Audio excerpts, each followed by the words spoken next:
Dadka reer Muqdisho ayaa si weyn ugu ceeboobay soo dhaweynta fanaanka Xabad Muuse oo u dhashay dalka Djibouti kadib markii uu ku qabsaday magaalada Muqdisho. Show ay inta badan aysan ka soo qayb gelin fanaaniinta reer Muqdisho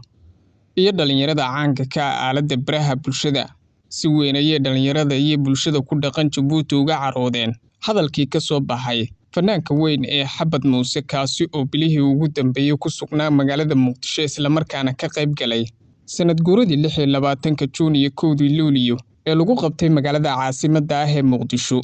Fanaanka Xabad Muuse oo show ku qabsaday Muqdisho ayaa kaligiis halkaasi uu bulshadii ku madadaaliyay kadibna waxa uu sheegay in fanaaniinta magaalada Muqdisho aysan showgiisa ka soo qayb gelin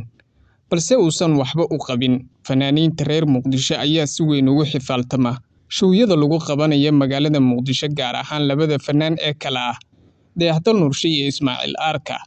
oo xilligan ah xidigaha calankoodu uu ka taagan yahay magaalada Muqdisho caasimadda dalka. Labadan fanaan iyo bulshada ku dhaqan caasimadda Muqdisho ayaa si weyn ugu ceeboobay soo dhaweynta fanaankan, waxaana xilligan reer Djibouti ay aad u qabanqaabinayaan show aad u weyn oo ay u qabanayaan Xabad Muuse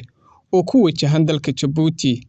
ee deriska nala ah. Labadan fanaan ee Dayaxdal Nuurshe iyo Ismaaciil Arka ayaa si weyn ugu xifaaltama magaalada caasimadda ah ee Muqdisho, iyagoo markaasi bulshada kala taageerta ay qaab qabiileed iyo qaab taageeranimaba ay ula kala safteen labadan fanaan. Balse taasi ayaa u muuqata in fanaaniintani ay ku ceeboobeen in fankooda ay gaarsiiyaan guud ahaan geyga Soomaaliyeed, balse iyaga gudahooda ay xifaaltamaan. Tani ayaana sumcadil iyo bahdil waxa ay ku tahay bulshada Soomaaliyeed gaar ahaan bahda fanka ee ku sugan magaalada Muqdisho, kuwaasi oo aan si weyn u weyneynin fanaanka martida u ah gaar ahaan dalka Djibouti oo Soomaaliya abaal weyn u galay, isla markaana dowladnimadan maanta aynu haysano gacanta ka soo qabtay soona dhisay dowladdii ugu horreysay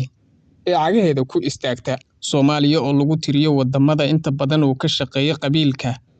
ayaa xilligan waxa qabiilkii uu ku dhex milmay bahda fanka gaar ahaan labadii sane ugu dambeeyay, waxaana la arkay in magaalada Muqdisho ay labadan fanaan iyo fanaaniin kaleba ay qaab qabiil ugu kala safnaayeen taageerayaashooda, sidoo kalena dhowr mar hadaladooda laga dhexdhexaysan karay qabyaalad ahaan. Tani waa mid u muuqata mid burbur ku keenaysa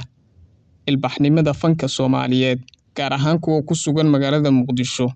iyadoo markii horeba lagu tiriyo in fanka Muqdisho uu ahaa mid aad u hooseeya, balse sanadihii ugu dambeeyay dhalinyaradani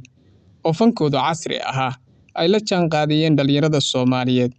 ay si kale u bedeleen, taasi oo dhaawac weyn u geynaysa fankooda. Dadka reer Djibouti ayaa si weyn uga carooday hadalka ka soo baxay fanaankooda Xabad Muuse oo Muqdisho show keligii ku qabsaday, kaasi oo sheegay in fanaaniinta Muqdisho aysan ka soo qayb gelin balse uusan waxba u qabin, iyagoo hadda qabanqaabinaya showgii qarniga ee ugu weynaa ee ay u qabtaan fanaan kaasi oo ka dhici doona dalka Djibouti